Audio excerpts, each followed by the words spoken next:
अस्सलाम वालेकुम friends, welcome back to my channel chemistry for beginners. उम्मीद करती हूँ आप सब लोग खैरियत से होंगे। आज मैं आपके लिए हाज़िर हूँ एक न्यू लेक्चर लेके। आज का हमारा लेक्चर है केमिस्ट्री 10th केमिस्ट्री चैप्टर 1 की एक्सरसाइज। चैप्टर 1 ऑलमोस्ट कंप्लीट है। आज हम देखेंगे MCQs चैप्टर नंबर 1 के। First one MCQs है when a rate of evaporation and condensation of a liquid becomes equal in a closed vessel then the liquid is। यानी कि जब हमारे पास rate of evaporation equal हो rate of condensation के किस में in closed container। ये हम ऑलरेडी फर्स्ट लेक्चर में हमने देखा था कि जब हमारे पास कंटेनर क्लोज होता है किसी लिक्विड को जब हम हीट कर रहे होते हैं तो उस टाइम रेट ऑफ इवापोरेशन और रेट ऑफ कंडेंसेशन इक्वल हो अगर जब हो जाए तो ये जो रिएक्शन होगा ये किस में होगा, डायनामिक इक्विलिब्रियम की फॉर्म में होगा। ये ऑलरेडी हम लेक्चर नंबर 1 में डिस्कस कर चुके हैं। यहाँ पे कौन सा आंसर आएगा, डायनामिक इक्विलिब्रियम। उसके बाद दूसरा है the stage of dynamic equilibrium of a reversible reaction is attain. यानी कि रिवर्सिबल रिएक्शन क्या है कि जब हमारे पास यानी कि ए और बी अगर मिलने से सी और डी बन रहा है और अगेन सी प्लस डी के मिलने से ए प्लस बी बन रहा है, तो कहते हैं कि रिवर्सिबल रिएक्शन में डायनामिक इक्विलिब्रियम जो है वो कब अटेन होता है। डायनामिक इक्विलिब्रियम अटेन कब होगा, जब हमारे पास फॉरवर्ड रेट जो है वो इक्वल हो जाएगा रिवर्स रेट के। तो इसमें कौन सा आएगा, when forward and reverse rates are equal. उसके बाद थर्ड वन ये है कि a graph between time and concentration of reactant is. अब आप देखें हमने पीछे पढ़ा था कि जब यानी ग्राफ प्लॉट की जाता है एक्स एक्सिस और वाई एक्सिस के दरमियान, तो इधर हम क्या लेते हैं, टाइम को, और यहाँ पे क्या ली जाती है, कंसंट्रेशन। तो अब उन्होंने पूछा हुआ है कि graph between time and concentration of reactants. Reactant की कंसंट्रेशन आपको पता है शुरू में मैक्सिमम होती है, सपोज यहाँ पे है, तो वो आस्ता आस्ता कंसंट्रेशन क्या होती जाती है, कम होती है, और प्रोडक्ट की कंसंट्रेशन बिल्कुल ज़ीरो होती है जो कि आस्ता आस्ता इंक्रीज़ होना शुरू होती है। ठीक है, तो यहाँ पे क्या होगा कि रिएक्टेंट्स फॉलिंग कर्व, यानी आस्ता आस्ता उनकी जो कंसंट्रेशन है वो कम होती जा रही है।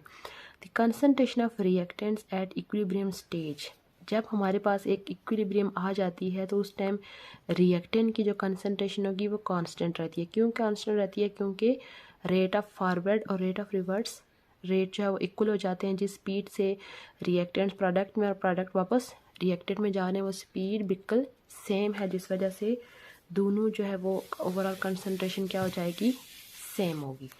उसके बाद नेक्स्ट हमारे पास है कि what happen to the rate of reverse reaction in a reversible reaction. यानी कि जब हमारे पास रिवर्सिबल रिएक्शन है तो रेट ऑफ रिवर्स रिएक्शन को क्या होगा। अब आप देखेंगे जब रिएक्शन शुरू में स्टार्ट होता है उस टाइम हमारे पास रिएक्टेंट्स ज़्यादा होते हैं, तो वो फिर किस में चेंज होना शुरू होते हैं, प्रोडक्ट में। यानी आप कह सकते हैं कि शुरू में रेट ऑफ फॉरवर्ड रिएक्शन ज़्यादा है और रेट ऑफ रिवर्स रिएक्शन कम है, लेकिन जो रिएक्शन प्रोसीड करता जाता है रेट ऑफ रिवर्स रिएक्शन क्या होता है, इंक्रीज़ करता जाता है। यानी इसका क्या आंसर हो जाएगा, it increase as the reaction proceed. यानी जितना जो है हमारे पास रिएक्शन प्रोसीड होगा rate of forward reaction increase होता जाएगा। उसके बाद नेक्स्ट है कि in which of the following reversible reaction the value of Kc has the units of concentration. यानी कि यहाँ पे उन्होंने 4 रिएक्शन मेंशन किए हुए हैं कि इसमें से कौन से रिएक्शन में Kc की हमारे पास रिएक्शन होगी। अब आप देखें कि Kc का जो है हमने पीछे ऑलरेडी इसका पढ़ा था हमने कि Kc किसके इक्वल होता है, प्रोडक्ट्स और रिएक्टेंट्स के। ये आप प्रोडक्ट्स, हर रिएक्शन के प्रोडक्ट्स और रिएक्टेंट को इनमें पुट करके आप देख सकते हैं कि इनकी किस में इसकी वैल्यू है। सपोज कि हम किसी एक रिएक्शन का कर लेते हैं कि हमारे पास फर्स्ट वन जो रिएक्शन है उसमें Kc हमारे पास इक्वल हो रहा है अमोनिया और उसके रिएक्टेंट्स क्या हैं, नाइट्रोजन और साथ में हाइड्रोजन है। ये कौन से रिएक्शन के लिए मैं लिखा है, ये जो हमारे पास पहला रिएक्शन है, क्योंकि आप देखें इधर 2 लिखा हुआ और इसकी कोफिशिएंट 3 है, तो जब इनकी वैल्यूज़ हम लिखेंगे Kc इज़ इक्वल टू, ये मैं डायरेक्ट लिख रही हूँ, मोल का स्क्वायर हो जाएगा और dm-6 हो जाएगा, क्योंकि आपको पता है कि इसका जो यूनिट होता है वो क्या होता है, मोल पर dm क्यूब होता है। उसके बाद जब यहाँ पे भी लिखेंगे तो ये हो जाएगा मोल पर dm क्यूब। उसके बाद इसको मल्टीप्लाई, यहाँ पे 3 है तो ये हो जाएगा मोल 3 और dm-9। यहाँ पे आप देखें ओवरऑल हम करें तो मोल का हो जाएगा स्क्वायर dm-6 डिवाइडेड बाय हमारे पास होगा मोल का अब हो जाएगा 4 और dm कितना हो जाएगा -12।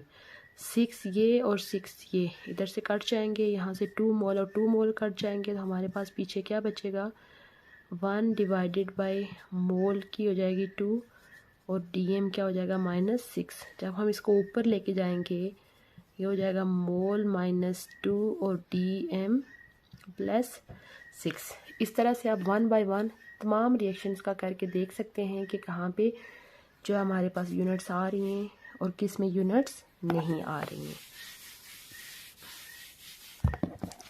उसके बाद नेक्स्ट हमारे पास है which of the following is true when there is a state of chemical equilibrium in a reverse। जब हमारे पास एक रिवर्सिबल रिएक्शन में केमिकल इक्विलिब्रियम हो जाता है तो इनमें से कौन सा ट्रू है। इक्विलिब्रियम आपको पता है तभी होगा जब rate of forward reaction equal हो जाएगा रेट ऑफ रिवर्स रिएक्शन के, तो यहाँ पे हमारे पास बी ऑप्शन करेक्ट है।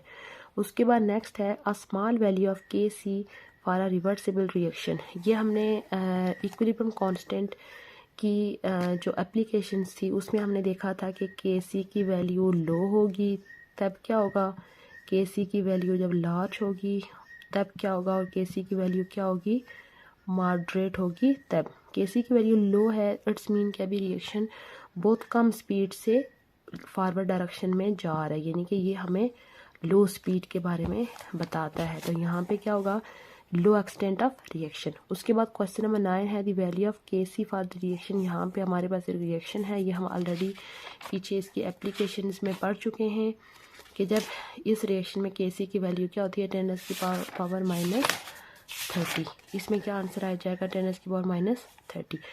उसके बाद 10 है which of the following equation is correctly written. यहाँ पे आप देखें हमने इक्वेशन बैलेंस के हिसाब से देखना है कि कौन सी इक्वेशन बैलेंस है, जो बैलेंस होगी वो करेक्ट है। यहाँ पे तमाम इक्वेशन में बैलेंस कौन सी है, ये बैलेंस मीन कि left to right number of reactant और प्रोडक्ट्स क्या हों, इक्वल हों। ये हमारे पास ऑप्शन डी यहाँ पे करेक्ट है। उम्मीद करती हूँ आपको आज का लेक्चर अच्छा लगा होगा। इंशाल्लाह हम अपने नेक्स्ट लेक्चर में शॉर्ट क्वेश्चन डिस्कस करेंगे कि शॉर्ट क्वेश्चन का आंसर आप किस तरह से लिख सकते हैं। अगर आपको हमारी वीडियो अच्छी लगी है तो अपने दोस्तों के साथ भी शेयर कीजिए, और अगर चैनल पे पहली दफ़ा आए हैं तो चैनल को लाजमी सब्सक्राइब कर लीजिए, इससे आपका भी फ़ायदा होगा और मेरा भी फ़ायदा होगा इंशाल्लाह।